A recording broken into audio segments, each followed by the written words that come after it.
Morning, guys. I'll be with you in a second. Apologies for the bad audio. I'm not projecting quite yet, and the freezer and fridge are making a noise. I'm under the gun because of lockdown. This is the only privacy that I have to record this film at the moment. Be within a second. We close that back door.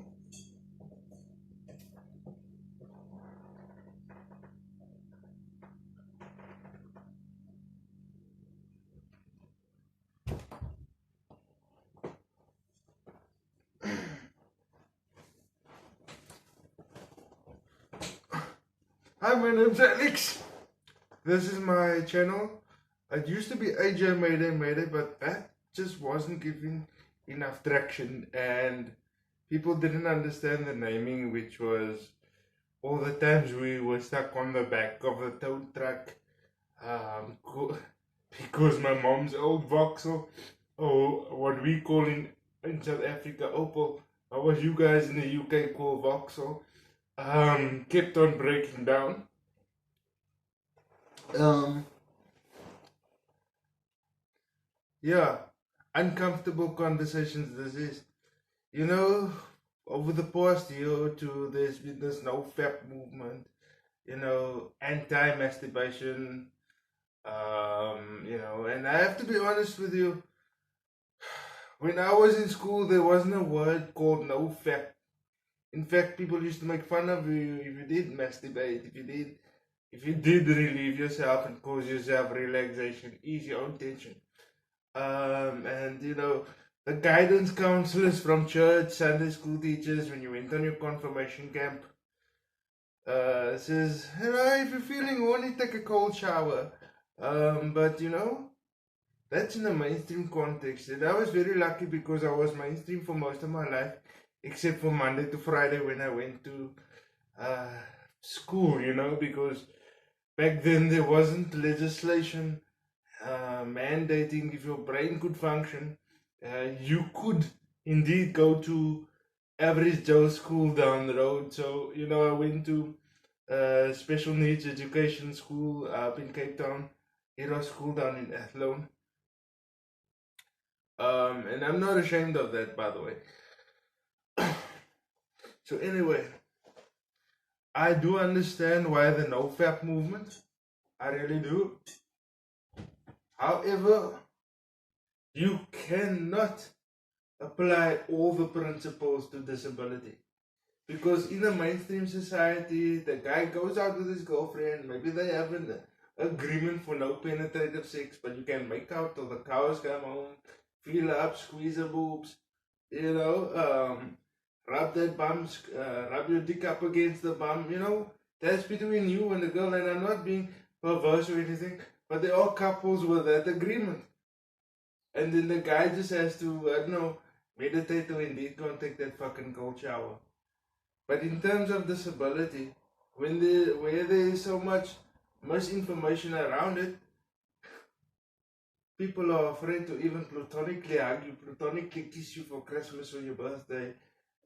You do go out, everybody's your friend, and then you come home and you got this fucking hard on. And you can't risk not relieving it because what if you have a wet dream? Okay, semen in itself is thick enough, it's not gonna mess the bed up entirely.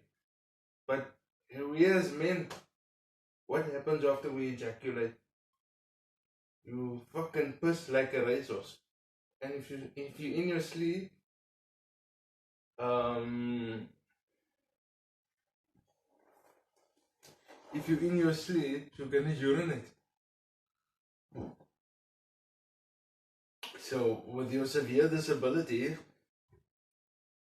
acquired late onset,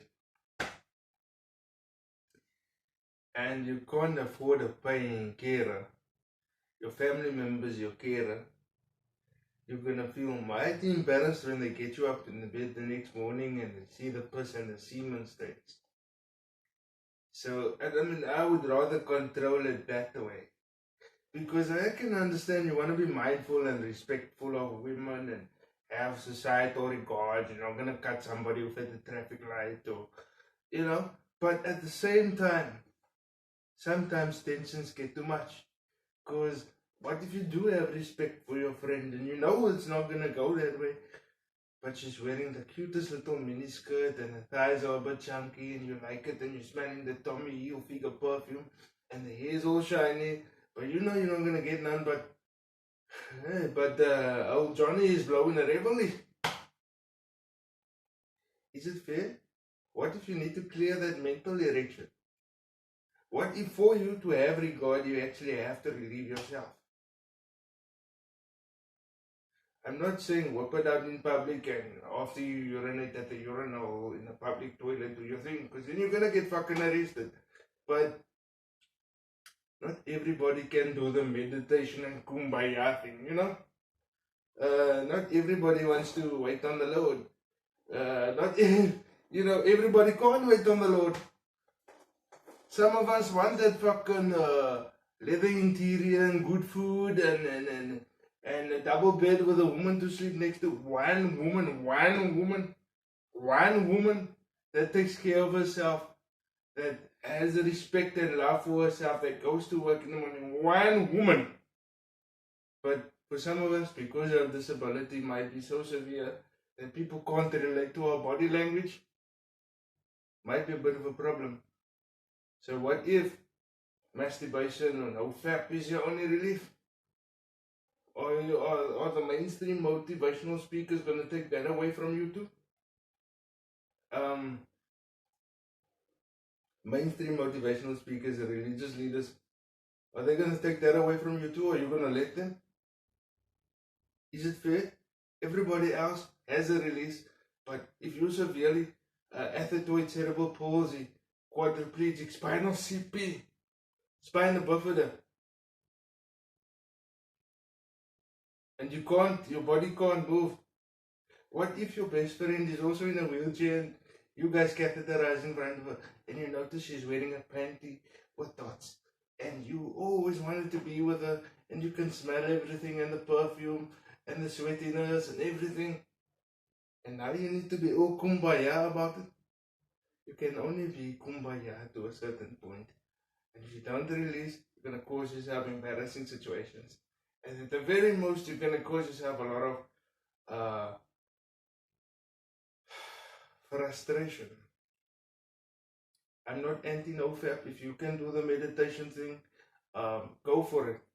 But I will say, if you masturbate less, you will get a stronger erection. Your penis will feel stronger. That's what. Your penis will feel stronger. You will feel more confident. I mean, your jeans pull tight, and you know you got a monster hog, you know, and I mean, I mean, look, I can't mention names because I'm very fortunate. I do have a private life, and yeah, but we are all human, and we all do need that release valve. I know it's a thing, and I'm not insulting life coaches or trainers or anything like that, but I know it's a thing to encourage meditation and mindfulness, and you're right, because it works for toddlers. But not all of us can say, oh man, breathe in God's light and that shit. You know, some of us need the tangible, materialistic thing that's it, sexual release, you know. But a puddle jumper in the backyard, I'm referring to a car now when I say puddle jumper. Right, lads, don't use my judgment for your own. I know in South Africa we don't use the word lads, but a lot of my vocal tonality comes from a UK perspective, because UK and Australian perspective, because it's the closest thing that we would relate to internationally. The amount of South Africans up in the UK and Australia is on the increase, I would say. The reason, look, and it's COVID-19. We all under lockdown. I won't be surprised how many couples are having phone sex with video chat. So why should disabled people be left out of the discussion? But I think that's where I'm going to leave it. Fap, no fap, it's your thing. But if you didn't give yourself a mental break or a mental release, and you're not having a good social life because you're being inappropriate, and you're not allowing yourself that button to press. That's your thing. That's your fault. Um, Please go ahead and subscribe, comment. Um, if you have any video suggestions or any uncomfortable conversations, please let me know only in the comment line for now. Please, guys. Thanks.